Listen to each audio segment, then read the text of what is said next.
think I can, yeah, I can hear the flies buzzing in the coffin, singing coffin songs like tiny skill saws, each coffin humming a different note, the octave of the note depending solely on the size of the carcass in the box.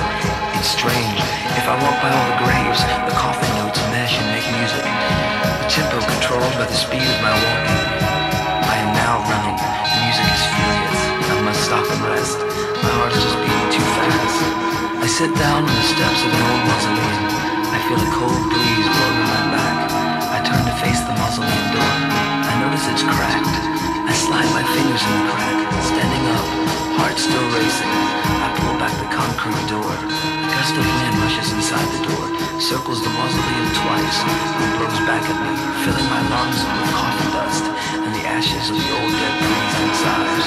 I'm choking. I turn back and stumble down the steps. I must walk home. Close the mausoleum door. God, the priest remains, feels like gravel in my eyes. Then all at once, looking up, I noticed the mausoleum door was open. Wait a minute.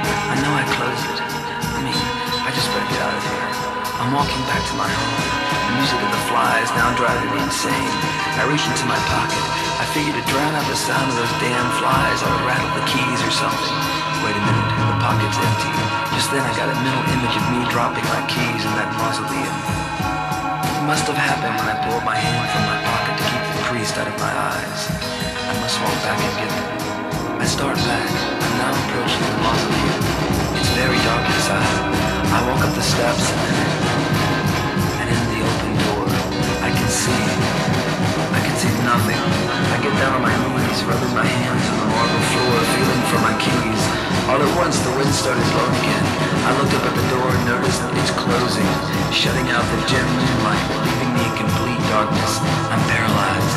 I start to stand up and walk toward the door when I hear a rattling sound. I just kick my keys under the open coffin of the priest. Again, I get on my knees and crawl toward the coffin, feeling for my keys. I got them.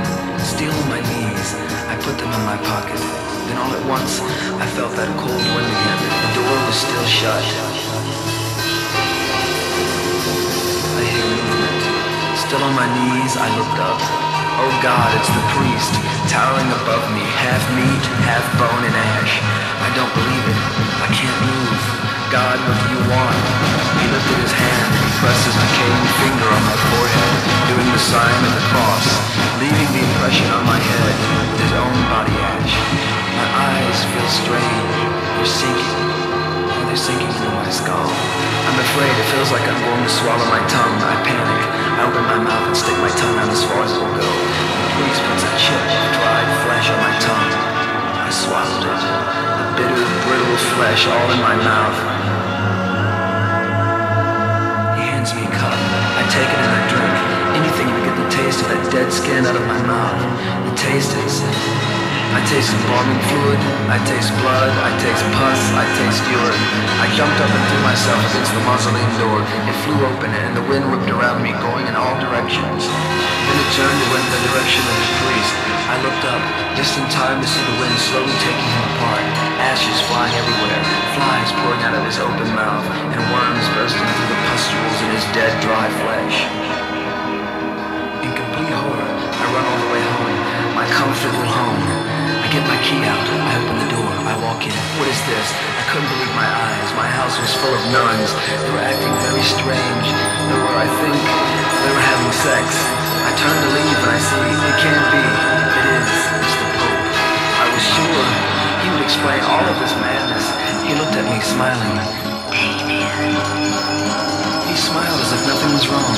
What's going on? I demanded to know. Let's go inside. I followed him, past the nuns into my living room. He sat down on my favorite chair.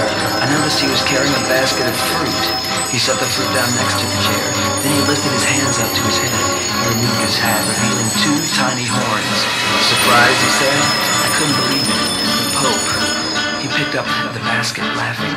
He offered me an apple.